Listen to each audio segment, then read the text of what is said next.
Okay, so episode 5. A lot to talk about.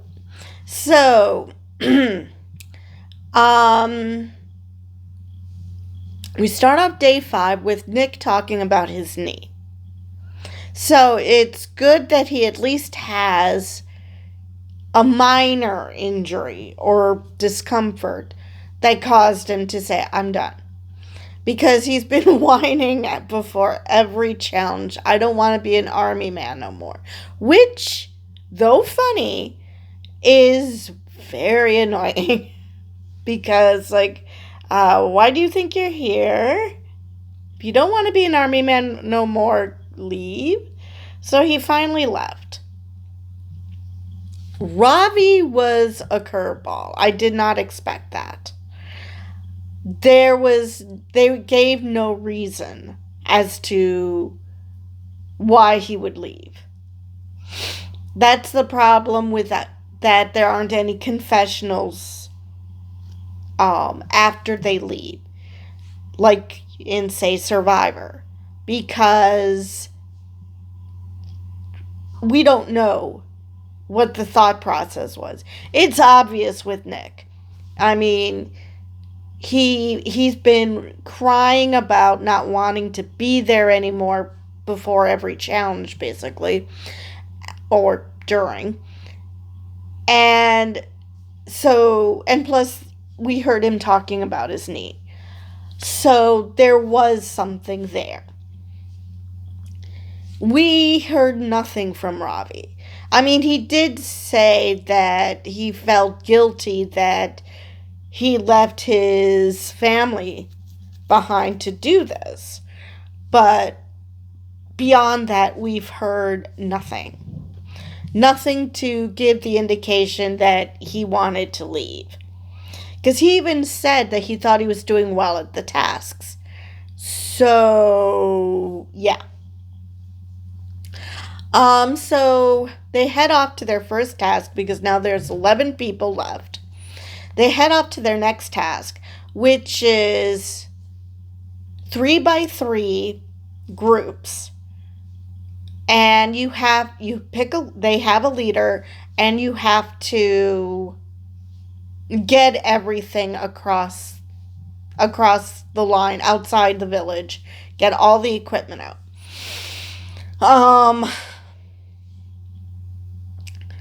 I'm not surprised at all that Cody took control and the girls are like, slow down. I was impressed with his strength, though. He is strong. I've got to give him that. That is probably the only compliment you will ever hear from me when it regards Cody. Chanel, not only was she the weak link physically, she didn't actually prove any leadership. I'm not just talking barking out orders. I'm just saying that, she didn't ask for help. Maybe once she did, but for the most part, she just did her thing in silence and was just starting to cry at how hard it was. But she didn't say, okay, you guys do this, I do this, to make it a bit easier. We didn't hear any of that, and staff pegged her for it. So they failed. Now,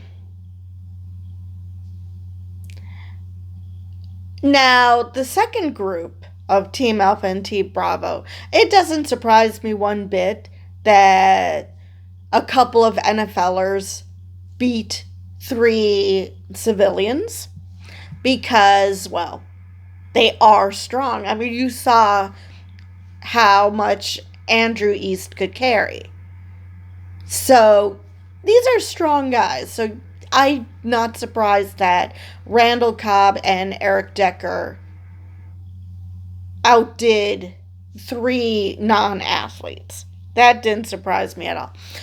Otherwise, I normally would be like, wow, 2 people beat 3. But, pro football players. So, So I was like, yay, Randall's getting airtime. And then when I saw the rest of the episode, I'm like, ugh. Randall. I was so disappointed in this episode. I mean, first off, I'd forgotten how, at least to me, his eyes are just glassy all the time. It's just very intense eyes that I'm like, is there life behind those eyes? What's happening? But I felt that way when he was playing, so he just has those eyes. Anyway, so they come back and Foxy gives Randall their marching orders, what tasks around the camp each recruit is going to do. Okay, fine. So he does that, and while everybody's out doing their thing, Rudy plants a box to test the recruits to see how honest and trustworthy they are. Since this whole day is about trustworthiness, and Chanel was given the lowest marks, and I'm just like, why? What was it about her? I mean, is she the strongest? No.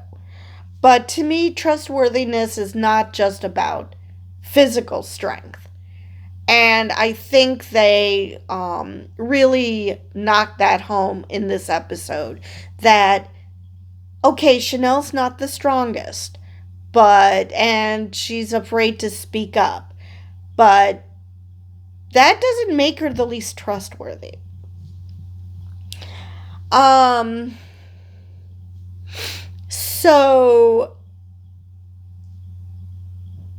So Chanel comes in. She sees the box. She recognizes don't touch the box. Now, I don't know if she saw that it says DS Dorm, but she clocked do not touch the box.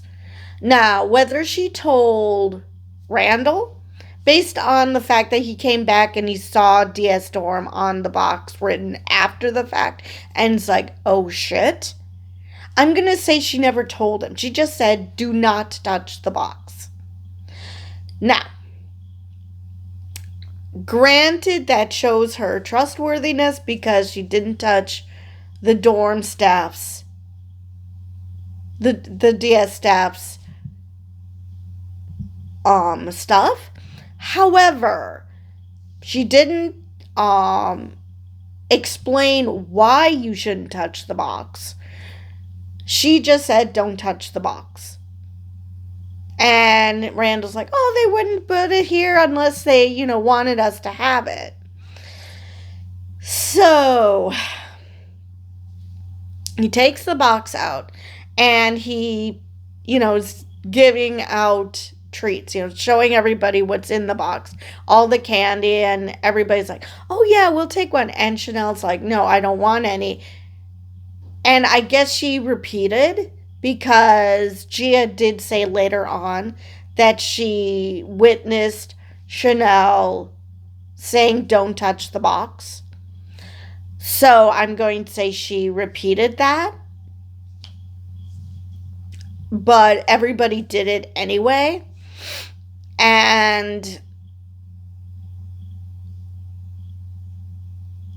But Chanel wouldn't even partake in the box. She knew. Why she didn't say, it says DS Dorm, you dumbasses, on the box. That maybe that would have gotten everybody else to be like, okay, nope, not touching it.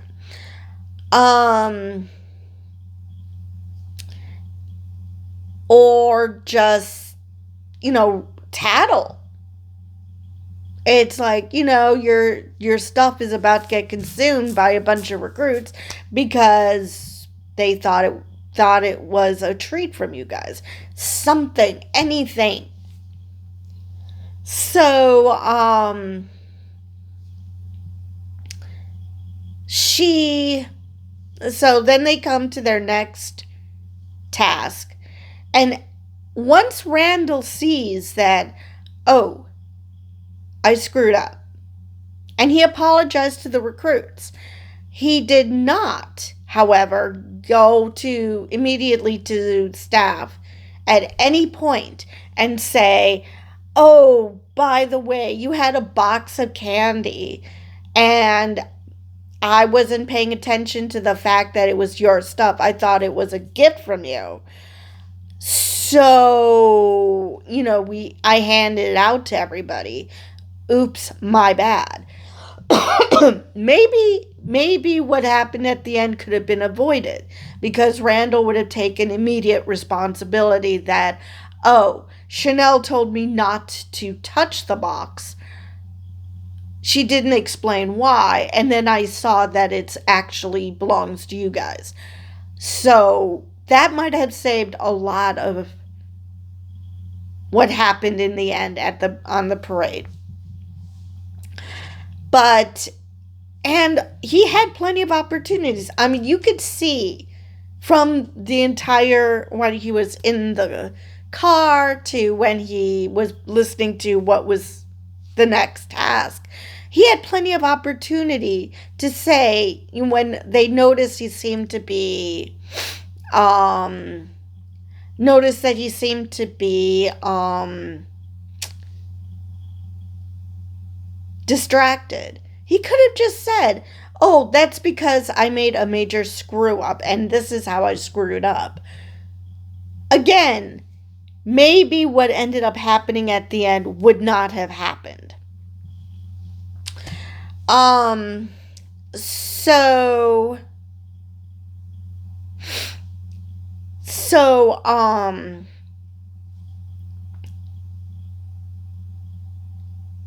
they do the task. Let's see who ended up winning. Of course, Sean and Andrew passed because, of course, they did. This edit is making them look like the golden couple, that they do everything well together, and which is unfair because Eric and his wife aren't always together. So why are you? I mean, Sean and Andrew are both athletes. You'd think that they could handle being apart more so than, say, Jesse James Decker, who is a country singer. Granted, she's a military brat, but still not an athlete. So who would benefit more from having her husband with her? So that kind of annoys me.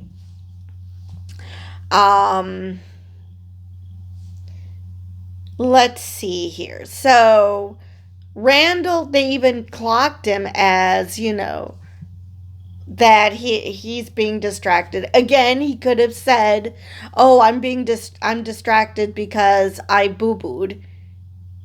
But no, he doesn't say that. So then, after everybody comes back, Chanel did win it on the second try. She redeemed herself. So they come back, and Rudy points out that the recruits took the bait. There were only a few hard candies left. And so they called him out on it. They're like, okay, we see that, you failed. We asked you in the morning who was honest and who you trusted, but, then you do this. And Randall immediately takes, which I appreciated, that Randall really, took control in the situation and said that nobody else should be punished but him because it's his fault. He's the one who handed it out and didn't realize that he shouldn't have. Like I said, might have also helped if he said it before they got caught. That would have been great.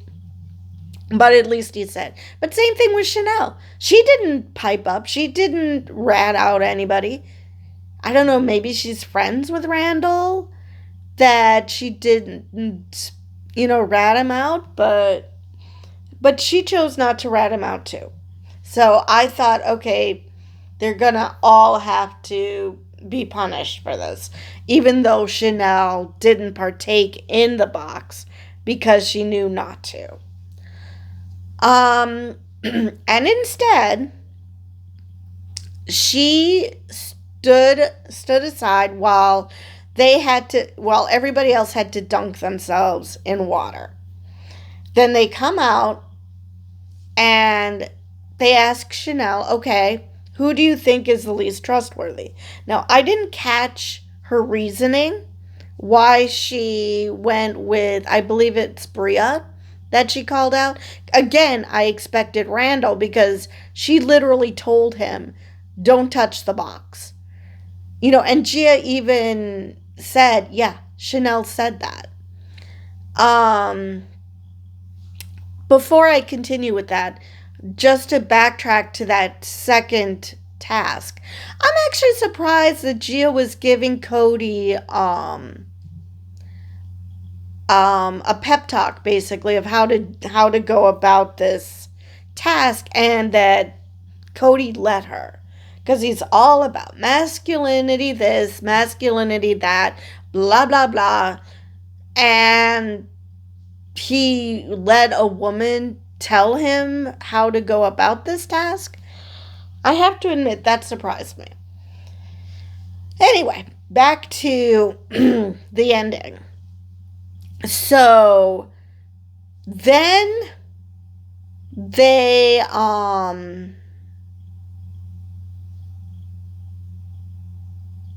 then number 2, who she picked, Bria, who she picked as being the least trustworthy, was sent into a cage. Now, I didn't catch which other girl was in the cage with them.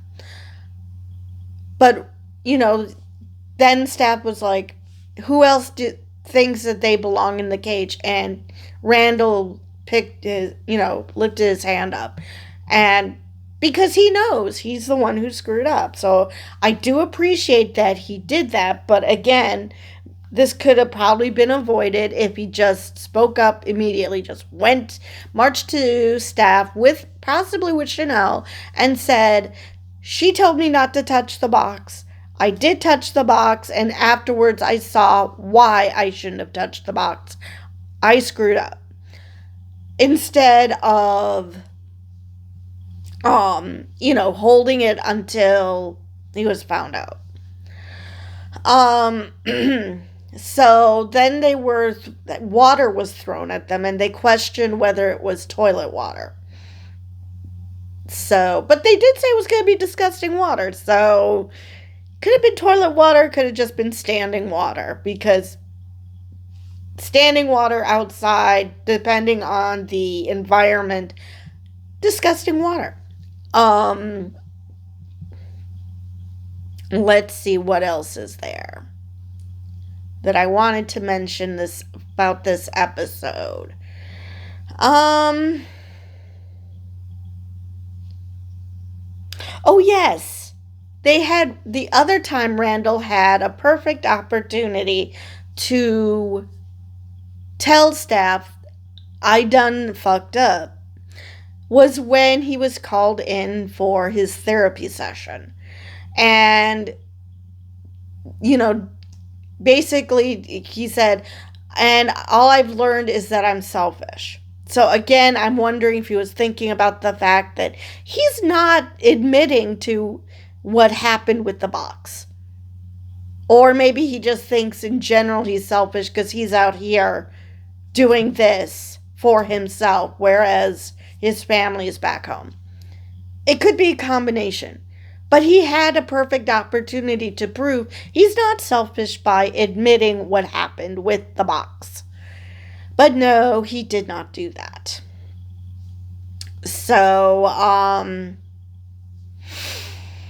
So I appreciated that Randall took, once he was found out, once they were found out, that at least he took responsibility. But why the hell did you not take responsibility immediately? Why not say, oh, by the way, before we do this, there was a mistake and this is what it was? And again, maybe all of this could have been avoided. Maybe they would just have punished Randall as much as, doing an obstacle course would actually be a punishment for a NFL wide receiver. But but still, and to give props to Chanel for, being the person to tell him not to do that. But as it turns out, they all ended up getting punished because of that. Next episode, we see some sort of, I don't know if it's a football game, soccer game. Randall was using his hand, so it couldn't have been soccer. Some sort of football games, rugby, I'm not sure what game they were playing, which I'm like, well, we have 3 NFL guys. They're all in their element now, especially when you saw Randall doing the passing. It's like, wide receivers generally make pretty good quarterbacks. I bet Johnny Manziel is at home watching this thinking, damn, because he is a quarterback. So yeah, that's going to be an interesting task, and see who's on what team and how well they do. Again, seems like the NFLers are in their element.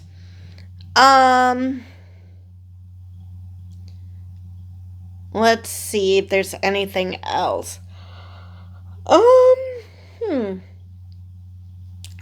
They showed Chanel crying at the end of, when they were showing, scenes from next episode. They saw Chanel crying while she was trying to hold a bag over her head, what looked like a duffel bag. And so it's implying that she might call it quits. But as we all know, shows like this like to be deceptive. So I'm going to say, if anybody finally calls it quits, it's not going to be her. Who it would end up being, I don't know, but it's not going to be her. Let's see what else is there that I want to talk about this episode. Let's see. I believe that's all I wanted to mention this episode. Oh, one more thing. I don't know. I found it kind of cute. I don't know why.